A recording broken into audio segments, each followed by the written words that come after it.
Good evening दोस्तों। आज हमारा नया टॉपिक है उत्तराखंड के जो प्रमुख स्वतंत्रता संग्राम सेनानी थे उनके बारे में हम डिस्कस करेंगे। और ये ऑल ओवर टॉपिक चल रहा है हमारा उत्तराखंड के महान व्यक्तित्व से रिलेटेड। ठीक है, तो इसमें हमारा आज पहला टॉपिक है गोविंद वल्लभ पंत। ठीक है, गोविंद वल्लभ पंत के बारे में हम इसमें डिस्कस करेंगे। तो गोविंद वल्लभ पंत का जन्म कब हुआ था? 10 सितंबर को 1887 में अल्मोड़ा के खूंट गांव में। ठीक है, और इनके पिता का नाम था मनोरथ पंत और माता का नाम था गंगा देवी। ठीक है, माता का नाम क्या था इनकी? गंगा देवी। उसके बाद इसमें हम आगे देखते हैं कि जवाहरलाल नेहरू ने पंत जी को क्या कहा था? हिमालय पुत्र। यानी कि जो हिमालय पुत्र की संज्ञा किसको दी गई है?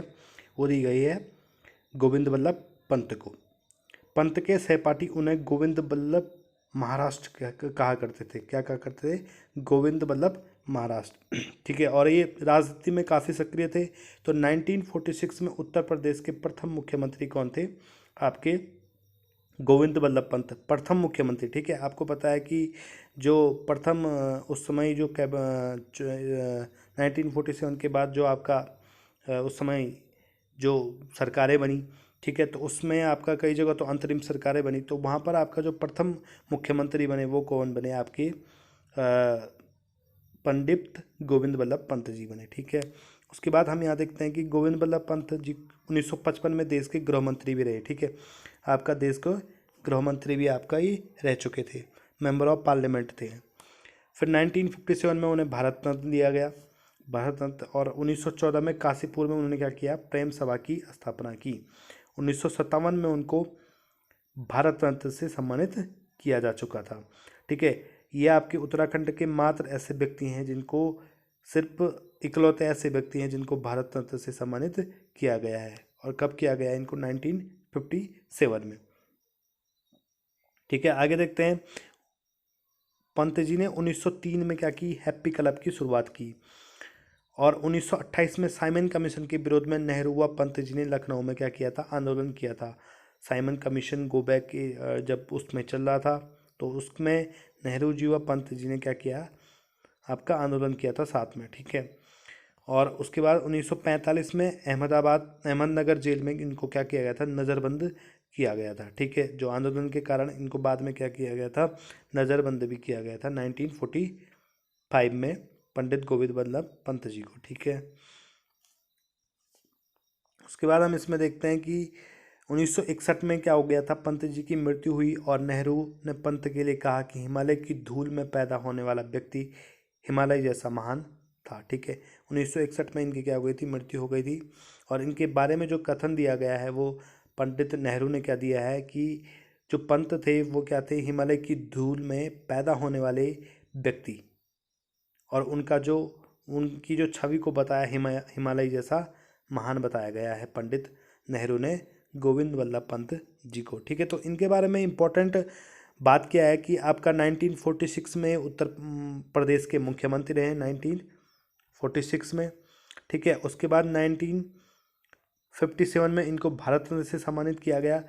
और उसके बाद 1961 में इनकी आपकी मृत्यु हो गई थी। और इनका जन्म हुआ था कहाँ? खूंट ग्राम में।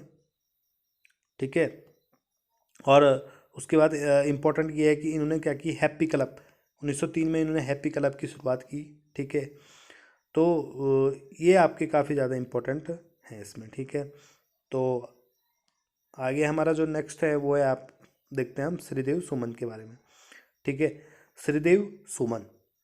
तो श्रीदेव सुमन के बारे में क्या इंपॉर्टेंट है कि इनका जन्म कब हुआ था? इनका जन्म हुआ था 25 मई को 1946 में।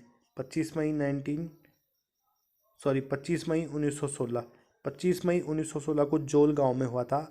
और इनके पिता का नाम था हरिराम बडोनी। ठीक है, इनका नाम बचपन का नाम क्या था? श्रीदत्त। इनकी ये क्या थे? बडोनी परिवार से थे, श्रीदत्त बडोनी इनका नाम था। और इनके पिता का नाम था हरिराम बडोनी और वे क्या थे? वैद्य थे। ठीक है, और श्रीदेव सुमन की जो माता थी उनका नाम क्या था? तारा देवी। इनकी माता का नाम था तारा देवी और इनकी पत्नी का नाम था विनय लक्ष्मी। ठीक है, और ये कहाँ के? टिहरी के जोल गांव में इनका जन्म हुआ था 25 मई 1916 को। आगे हम डिस्कस करते हैं 1930 ईस्वी में 14 वर्ष की आयु में नमक सत्याग्रह में भाग लिया, जिसमें 15 दिन का इनको क्या किया गया?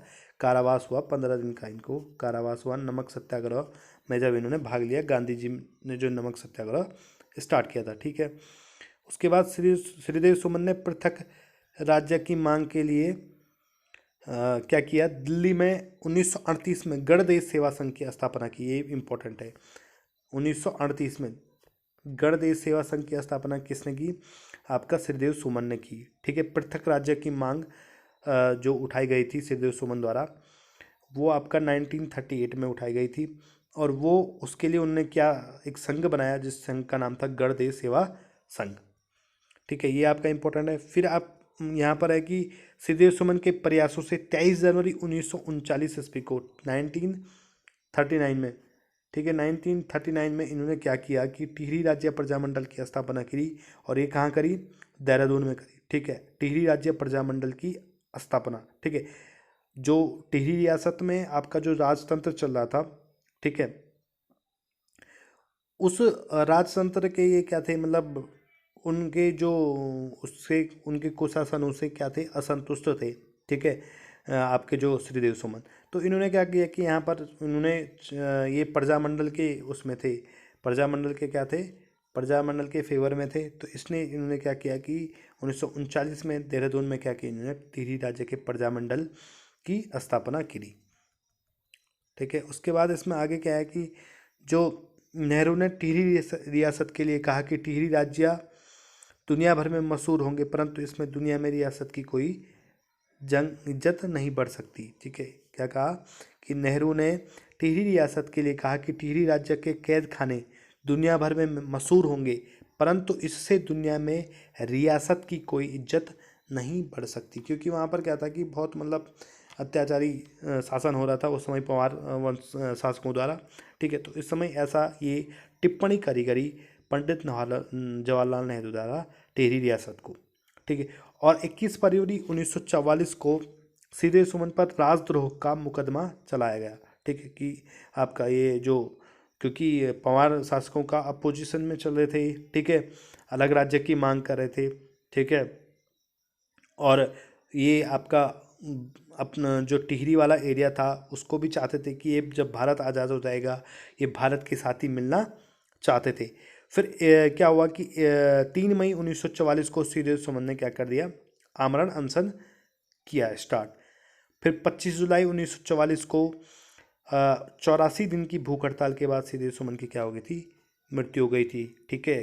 क्योंकि इन्होंने क्या कर दिया कि वहाँ पर आमरण अनशन स्टार्ट कर दिया कि आप हम क्या चाहते हैं कि अब जो हम टिहरी राज्य को भी अपना भारत सरकार के अधीन में लाना चाहते हैं, ठीक है। और हम इसके जो पवार शासकों के जो कुशासन से क्या है हमको अलग रहना है, ठीक है। तो इसके क्या थे, इसके अपोज में थे पवार शासकों के, ठीक है। तो इसलिए इन्होंने क्या किया कि 3 मई 1944 को इन्होंने आमरण अनशन स्टार्ट कर दिया। बाद में 25 जुलाई 1944 को 84 दिन की अनशन के बाद इनकी क्या हो गई थी, मृत्यु हो गई थी, ठीक है। और एक इम्पोर्टेंट आपका श्रीदेव सुमन का जो ये कथन है ये बहुत इम्पोर्टेंट है कि श्रीदेव सुमन ने कहा था कि तुम मुझे तोड़ सकते हो मैं बट मोड़ नहीं सकते हो। इट मीन्स कि तुम मुझे मार तो सकते हो लेकिन मेरी जो भावनाएं हैं, मेरी जो धारणाएं हैं, मेरे विचार हैं, जो मेरे कार्य हैं उनमें कोई परिवर्तन नहीं कर सकते हो, ठीक है। तो ये इम्पोर्टेंट है श्रीदेव सुमन का जो एग्जाम में आता है। 25 जुलाई 1944 ये बहुत इंपॉर्टेंट डेट है, इसको याद रखना है, ठीक है। और पहला श्रीदेव सुमन स्मृति दिवस 25 जुलाई 1946 को मनाया गया था, ठीक है। ये इम्पोर्टेंट है। तो ये आपका श्रीदेव सुमन जी के बारे में हो गया। अब हम देखते हैं थोड़ा इसमें अनसुया प्रसाद बहुगुणा के बारे में। अनसुया प्रसाद बहुगुणा, ठीक है। अनसुया प्रसाद बहुगुणा जिनका जन्म कब हुआ था, बहुगुणा जी का जन्म हुआ था चमोली में, ठीक है। चमोली जिले के नंदप्रयाग में इनका जन्म हुआ था, चमोली जिले के नंदप्रयाग में। बहुगुणा जी का जन्म अनसुया देवी के मंदिर में हुआ था, ठीक है। इसलिए इनका नाम क्या पड़ा, अनसुया पड़ गया। अनसुया देवी मंदिर जो चमोली डिस्ट्रिक्ट में है, वहाँ इनका मतलब जन्म होने के कारण इनका नाम क्या पड़ गया, अनसुया प्रसाद पड़ गया। और बहुगुणा जी को गढ़ केसरी कहा जाता है, जैसे कुमाऊं केसरी कहा जाता है बद्रीदत्त पांडे जी को, वैसी गढ़ केसरी किसको कहा जाता है, अनसुया प्रसाद बहुगुणा को, ठीक है। 1918 में इन्होंने क्या किया, गढ़वाल कांग्रेस की स्थापना में मुख्य योगदान दिया। क्योंकि आपको पता है कि जैसे 1916 में आपका कुमाऊं कांग्रेस की स्थापना हुई थी, ठीक है, तो उस समय कुमाऊं कांग्रेस में अग्रणी नेता कौन थे, तो वो थे आपके बद्रीदत्त पांडे। उसी तरह यहाँ पर गढ़वाल कांग्रेस की स्थापना में इन लोगों ने योगदान दिया 1918 में, तो इसलिए इनकी कंपैरिजन किसकी की जाती है, बद्रीदत्त पांडे से, इसलिए इनको गढ़ केसरी भी कहा जाता है। ठीक है, उसके बाद 1919 ईस्वी को मुकंदी लाल के साथ लाहौर कांग्रेस अधिवेशन में इन्होंने क्या लिया, भाग लिया। 1919 में जो लाहौर का अधिवेशन हुआ कांग्रेस का, ठीक है, उसमें इन्होंने क्या कर दिया, उन्होंने भाग लिया था। ठीक है, तो ये भी आपका एक इम्पोर्टेंट पॉइंट है हंसुया प्रसाद बहुगुणा जी को लेकर, जिनको क्या कहा जाता है, गढ़ केसरी कहा जाता है। ठीक है, अब हम आगे देखते हैं। इसमें आगे है आपका बद्रीदत्त पांडे जी के बारे में। ठीक है, तो बद्रीदत्त पांडे जी के बारे में हम इसमें आगे पढ़ते हैं। बद्रीदत्त पांडे जी का जन्म हुआ था 1882 में, 1882 कब हुआ था, 1882 में हुआ था। और इनका जन्म हरिद्वार के कनखल में हुआ था। कहाँ हुआ था, हरिद्वार के कनखल में इनका जन्म हुआ था। बद्रीदत्त पांडे का मूल निवास कहाँ है, अल्मोड़ा, मतलब इनका जो मूल निवास था वो तो अल्मोड़ा में था, लेकिन इनका जो जन्म की बात करें हम, तो जन्म कहाँ हुआ था इनका, हरिद्वार में हुआ था, हरिद्वार के कनखल में हुआ था। और मूल निवासी कहाँ के थे, अल्मोड़ा के थे, इसलिए इनको कुमाऊं का कहा जाता है।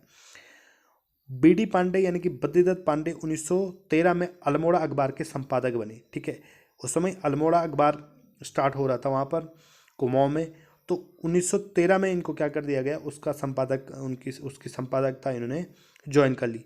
1918 में क्या हुआ कि कमिश्नर लोमस ने अल्मोड़ा अखबार बंद कर दिया। ठीक है, अब 1913 में तो अल्मोड़ा अखबार के संपादक बने थे, और 1918 में अल्मोड़ा अखबार क्या हुआ, बंद हो गया था। उसके पीछे बंद होने का रीज़न क्या था कि जो बद्रीदत्त पांडे थे, इन्होंने क्या कर दिया कि जो ब्रिटिश सरकार की जो क्रूर नीतियां थी, या जो इनके टैक्सेस थे, ठीक है, या इनके जो अलग प्रकार के जो इनकी जो करप्ट चीज़ें चल रही थी, उसके पीछे इन्होंने क्या कर दी, उनकी आवाज़ उठाई। ठीक है, उसको ये पब्लिश कर देते थे अपने अल्मोड़ा अखबार में। ठीक है, अलग अलग टाइटल से, जो इनके फेमस फेमस टाइटल चलते थे, उस पर ये क्या कर देते थे, व्यंग के रूप में पूरे राज्य में आपका ये सूचनाएं आपका प्रदान करते थे अल्मोड़ा अखबार के तहत। ठीक है, तो इसलिए आपका जो ये कमिश्नर थे उस समय ब्रिटिश कमिश्नर जो थे कुमाऊं कमिश्नर में लोमस, इन्होंने क्या कर दिया, बंद करवा दिया था। तो जब इन्होंने ये बंद हो गया, तो उसके बाद इन्होंने क्या किया कि उसके बाद भी इनकी जो अंदर की शक्ति थी वो रुकी नहीं, और इन्होंने शक्ति नामक एक क्या साप्ताहिक पत्र निकाला, और वहाँ से फिर आपका जो काले कारनामे थे ब्रिटिश गवर्नमेंट के, उनको उजागर करते थे। शक्ति नामक साप्ताहिक पत्र था ये। ठीक है, यानी कि हफ्ते में एक दिन निकलने वाला पत्र। ठीक है, उसके बाद बद्रीदत्त पांडे ने क्या किया, कुली बेगार, कुली उतार व कुली बर्दाश्त आदि प्रथाओं के विरुद्ध सफल आंदोलन किया। सफल का मतलब ये आपका, इन्होंने सक्सेसफुल रहे ये जो ये इनके आंदोलन चलाए गए थे। कुली बेगार में क्या था कि आपका जो ब्रिटिशर्स के जो आपके कमिश्नर होते थे, या जो इनके ऑफिसर्स होते थे, उनका आपका सामान इनको ढोना होता था एक गांव से दूसरे गांव। ठीक है, और इसका प्रॉपर एक रजिस्टर मेंटेन हुआ रहता था कि इस बंदे को यहाँ से ले जाना है, या आज इस गांव की बारी है, ठीक है, इनको यहाँ से इस गांव तक ले जाना है। ठीक है, उसके बाद उस दूसरे गांव की बारी थी, उनको नेक्स्ट अगले गांव में ले जाना था। ठीक है, उनका सामान, उनकी और भी चीज़ें ये ले जानी होती थी। ठीक है, तो इसके विरुद्ध उन्होंने क्या किया कि आपका आंदोलन छड़ा, और बाद में उन्होंने क्या करा कि ये आपका मकर संक्रांति के दिन जो एक रजिस्टर होता था कुली बेगार, ये बाकी और लोगों के साथ इन्होंने क्या कर दी, वो आपका बागेश्वर में जो नदी है वहाँ पर आपके बहा दी। ठीक है, तो इन्होंने कुली बेगार को सक्सेसफुली चलाया। उसके बाद बद्रीदत्त पांडे को क्या कहा जाता है, कुर्मांचल केसरी कहा जाता है। जैसे गढ़ केसरी हंसुया प्रसाद बहुगुणा को कहा जाता है, वैसे कुर्मांचल केसरी कहा जाता है बद्रीदत्त पांडे जी को। बद्रीदत्त पांडे ने 1937 में जेल प्रवास के समय कुमाऊं का इतिहास लिखा। ठीक है, बहुत इंपॉर्टेंट बुक जो है कुमाऊं का इतिहास, द हिस्ट्री ऑफ कुमाऊं। ठीक है, हिंदी में ये कुमाऊं का इतिहास लिखा। 1965 में इनकी क्या हो गई थी, मृत्यु हो गई थी। बद्रीदत्त पांडे को अंग्रेज राजनीतिक जानवर कहते थे। राजनीतिक जानवर क्योंकि ये मतलब पॉलिटिकली काफ़ी मजबूत थे, आंदोलन चलाते थे, अलग अलग तरीके से व्यंग मारते थे ब्रिटिश गवर्नमेंट पे, ठीक है। तो इसलिए आपका इनको ये संज्ञा दी गई। भक्त दर्शन ने बद्रीदत्त पांडे को क्या कहा, कुमाऊं का नर केसरी कहा, ठीक है। तो ये इंपॉर्टेंट पॉइंट हमको जो याद रखने हैं बद्रीदत्त पांडे से लेकर, ठीक है। अब हम आगे बढ़ते हैं। इंद्रमणि बडौनी, ठीक है। अब इंद्रमणि बडौनी जी के बारे में क्या है कि इंद्रमणि बडौनी जी को क्या कहा जाता है, उत्तराखंड का गांधी कहा जाता है। देखो उत्तराखंड का गांधी कहने के पीछे क्या पर्पज़ है कि ये भी मतलब गांधी की विचारधारा को, गांधी से काफ़ी प्रभावित थे, ठीक है। तो इनकी भी जो विचारधारा थी वही थी कि भाई आपका हिंसा नहीं करनी है, सत्याग्रह वाले तरीके से ये भी चलते थे। तो इनका बेसिकली जो जन्म हुआ वो 24 दिसंबर 1925 को टिहरी के जखोली विकासखंड में हुआ, ठीक है। बडौनी थे ये भी, और इनका जन्म हुआ जखोली विकासखंड में टिहरी के, और कब हुआ, 24 दिसंबर 1925 को। इंद्रमणि बडौनी जी के पिता का नाम क्या था, सुरेशानंद बडौनी। इनका जन्म दिवस लोक संस्कृति दिवस के नाम से मनाया जाता है उत्तराखंड में। 24 दिसंबर को लोक संस्कृति दिवस मनाया जाता है, उसी के उपलक्ष्य में इनका जन्म दिवस, ठीक है। और इंद्रमणि बडौनी उत्तर प्रदेश विधानसभा में 3 बार देवप्रयाग से क्या रह चुके हैं, चुने गए थे, ठीक है। उत्तर प्रदेश विधानसभा में इनका, और 3 बार देवप्रयाग से चुने गए थे, ठीक है। देवप्रयाग में जो विधानसभा सीट थी उससे आपके उत्तर प्रदेश विधानसभा में क्या थे, एक विधानसभा के सदस्य थे, ठीक है। इंद्रमणि बडौनी जो थे केदार नृत्य के बहुत अच्छे जानकार थे। स्टार्टिंग में क्या थे कि ये मतलब एक नृत्य कला में परिपूर्ण थे, ठीक है। और इन्होंने ये नृत्य भी आपका किया था, ठीक है। इन्होंने नृत्य किया था, और जब इन्होंने आगे जाके नृत्य किया तो पंडित जवाहरलाल नेहरू की भी इन पर नज़र कर पड़ी, ठीक है। और ये काफ़ी प्रभावित हो गए थे इनके नृत्य से, ठीक है। इंद्रमणि बडौनी के केदार नृत्य में परिपूर्ण थे ये, ठीक है। उसके बाद में इनको क्या हुआ कि महात्मा गांधी ने इनको मोटिवेट किया कि आप मतलब सत्याग्रह चलाओ, ठीक है, या जागरूक करो लोगों को। तो इसलिए ये क्या हो गई, गांधी से काफ़ी प्रभावित होने के कारण उसके बाद ये लोग ये आपका सत्याग्रह टाइप के काम करने लग गए, ठीक है। तो अगस्त 1949 में क्या हुआ, इंद्रमणि बडौनी ने पौड़ी में क्या किया, आमरण अनशन पर बैठ गई ये, और जो 30 दिनों तक क्या इन्होंने जारी रखा, ठीक है। तो ये आपका हो गया इंद्रमणि बडौनी जी के बारे में। अब हम आगे बढ़ते हैं चंद्र सिंह गढ़वाली, ठीक है। चंद्र सिंह गढ़वाली जो कि काफ़ी फेमस है, वीर चंद्र सिंह गढ़वाली के बारे में जानते हैं। तो चंद्र सिंह गढ़वाली का जन्म हुआ था 25 दिसंबर 1891 में पौड़ी में, ठीक है। कब हुआ था, 25 दिसंबर को 1891 में पौड़ी गढ़वाल में हुआ था। इनका वास्तविक नाम जो काफ़ी बार एग्जाम में पूछा जाता है वह है चंद्र सिंह भंडारी। क्या नाम था इनका, चंद्र सिंह भंडारी था। इनके पिता का नाम था जलोत सिंह भंडारी, और इनकी पत्नी का नाम था भागीरथी देवी, ठीक है। ये क्या था कि जो आपका जो आर्मी थी उस समय ब्रिटिश गवर्नमेंट के अंडर आती थी, ठीक है। तो उसमें ये क्या थे, एक सिपाही थे, सैनिक थे, और उस छावनी का नाम था या राइफल्स का नाम क्या था, जो रेजिमेंट थी वो थी 2/18, 2/18 गढ़वाल राइफल्स के क्या थे, सैनिक थे। तो इनके साथ क्या घटना हुई कि 23 अप्रैल 1930 को नियत्ते अफगान सैनिकों पर इन्होंने क्या कर दिया कि भाई गोली चलाने से मना कर दिया, ठीक है। अब अफगान के जो सैनिक थे उनके साथ जब इनको युद्ध में लड़ना था तो इन्होंने क्या कर दिया कि भाई जो निहत्थे सैनिक थे, ठीक है, उनको इन्होंने कहा कि भाई मैं इनके साथ युद्ध नहीं करूँगा, यहाँ पर मैं गोली नहीं चलाऊँगा, ठीक है। तो उसके बाद क्या हुआ कि यह घटना क्या कहलाई गई, पेशावर कांड के नाम से कहलाई गई, और इससे गांधी जी भी काफ़ी प्रभावित थे। गांधी जी ने कहा था कि अगर ऐसे ही वीरचंद सिंह गढ़वाली जैसे ही लोग अगर मेरे पास हो गए तो मैं बहुत जल्दी आज़ादी दिलवा दे सकता था, ठीक है। और गोली चलाने का आदेश देने वाले कैप्टन कौन थे, कैप्टन रिकेट था, ठीक है। मोतीलाल नेहरू ने इस दिन को गढ़वाल दिवस मनाने की घोषणा की थी, कब, 23 अप्रैल 1930 को, ठीक है। चंद्र सिंह गढ़वाली पर राजद्रोह का मुकदमा चलाया गया है कि भाई आपने क्या कर दिया, मतलब जैसे कह सकते हैं आपकी कोर्ट मार्शल टाइप का कह सकते हो, क्योंकि वो एक सैनिक थे। तो उनको राजद्रोह का मुकदमा चलाया गया कि आपने ब्रिटिश गवर्नमेंट के रूल्स को अनफॉलो किया है, तो और इसलिए राजद्रोह का केस चलाया गया।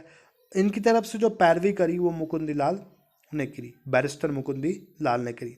ठीक है, सितंबर 1941 को इन्होंने 11 साल 3 महीने व 16 दिन की सज़ा पूरी करी और एबटाबाद जेल से ही क्या हुए, बाद में रिहा हुए। कौन? वीरचंद सिंह गढ़वाली। तो इसलिए फेमस है कि इन्होंने क्या किया था कि मतलब जो पेशावर कांड, मतलब जो निहत्थे अफगान सैनिकों पर कुल मिला के इन्होंने गोली चलाने से मना कर दिया, जिससे काफ़ी लोग इनसे प्रभावित हो गए थे। ठीक है, और बाद में इनको क्या कर दिया गया, सेना से निकाल दिया गया ब्रिटिश गवर्नमेंट के अंतर्गत जो गढ़वाल राइफल्स चल रही थी। ठीक है, फिर आपका इसमें 1994 में चंद सिंह गढ़वाली के नाम पर क्या किया गया, डाक टिकट जारी किया गया। ठीक है, तो ये इम्पोर्टेंट आपका वीरचंद सिंह गढ़वाली के बारे में है। ठीक है, तो ये आज यहीं तक टॉपिक है, बाकी हम नेक्स्ट वीडियो में देखते हैं। Thanks for watching this video और सब्सक्राइब करें हमारे चैनल इलेक्ट्रिकल ऑब्जर्वर को। Thanks guys.